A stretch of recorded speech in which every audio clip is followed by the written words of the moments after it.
Oh, Karen, come on. Okay, Y'all pay me to take care of those children that are it's all right. pretty hyper this time of year. I We're just sending wanted to more sugar out Yeah, this I just- afternoon. Exactly.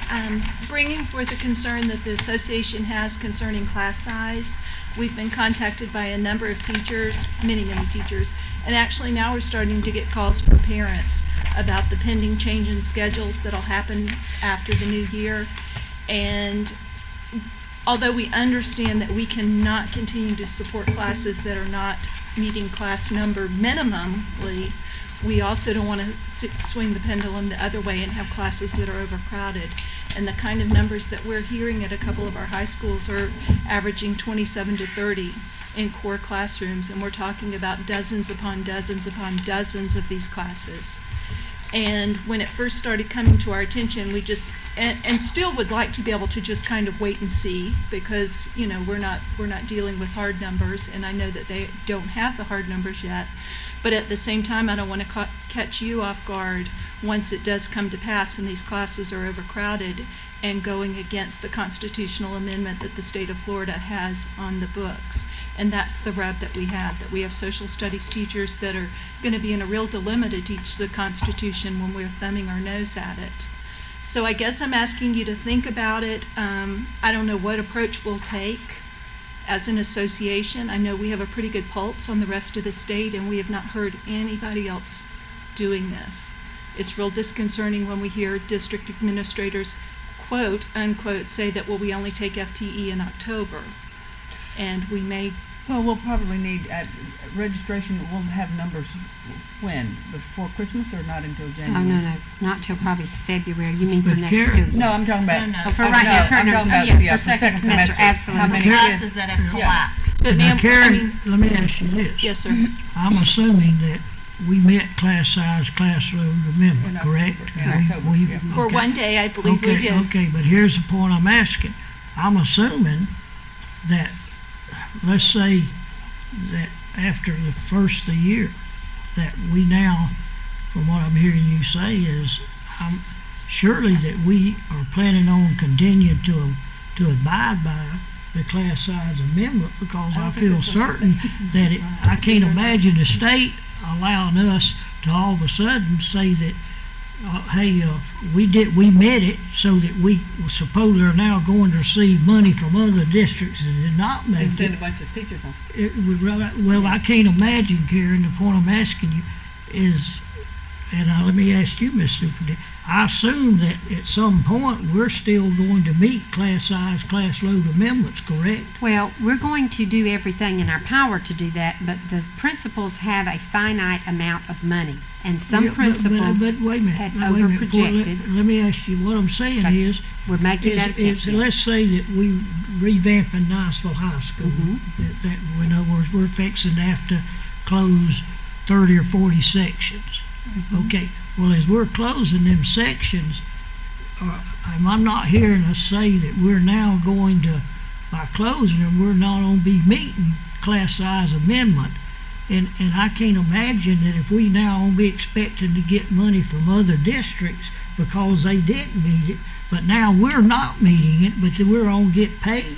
See, Yes, that's sir. something's not, let me assure you that state, if they get ready to send us a check because we said we met them and now we're not meeting them, I mean, that don't even I make think sense.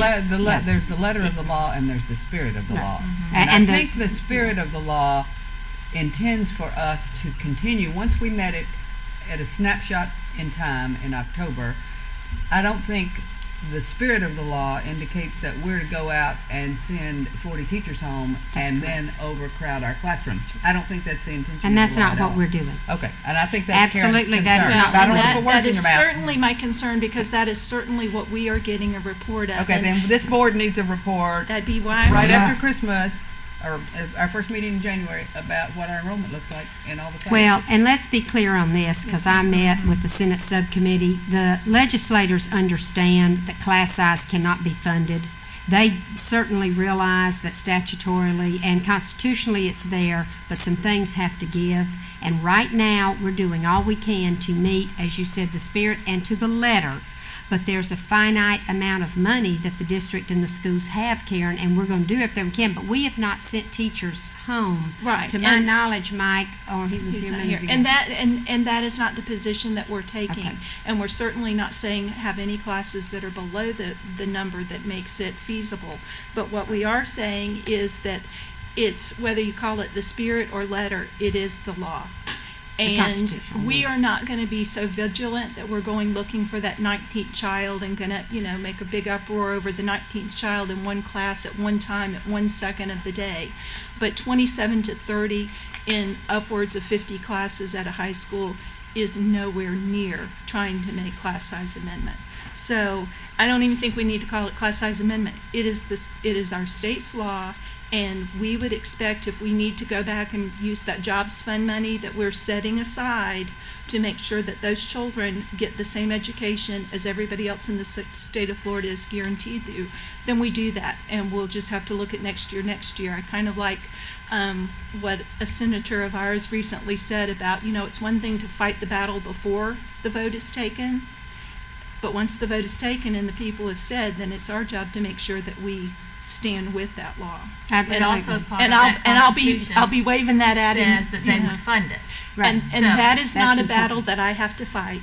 So I will try though. Right. That's But something that 32 you're gonna- districts didn't make it, Karen, so we can't say we're comparing every child in our county, because we did make it to That's every true. child in every other county, because some of them threw it in their face and didn't even attempt it, and Oh, that is and why some of we them were deserve to get so that money. far. Well, Oh, and I certainly oh. understand that, and you're right, and that's a clarification I should have made. But I will say that I think they were upfront about that they couldn't do it, and Some of them we did try. were Some of we them were had 3,000 very classrooms boastful that that we didn't make it. did do it. Mm-hmm.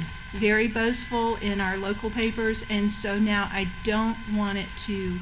And I think that we have two issues here really going on, because we knew going into this school year that there were schools in the hole. Yes, ma'am. And I it wish had we really would've- nothing to, and it probably did have something to do with class size. And I think that's the issue that we're really trying to address here, is how do we make them whole? And if you're saying that you would support us taking Jobs Plus money to make them whole, like at our Niceville and our Crestview High School, which is to the tune of what, $800,000? I understood very clearly what you as a board said, that you would not be bailing out any schools, and I applaud that. But at the same time, I don't think that we can stand before the students we teach and say we're going to break the law. And so if we have to go back on something and revisit it and apply money where it's necessary to meet class size, then I think that's what you're going to have to do. And how, those are your decisions, but I truly cannot justifiably stand before my teachers and say, just tell them it doesn't matter because we don't have the money. Okay, well, Cindy, as you said, Ms. Superintendent, I assume after the first year, Right. you'd like for some kind of report to come to the board. Is that what you? Yeah, after all Yeah. the second Right. semester classes. Everything shaked out. Okay, thank you very And- much.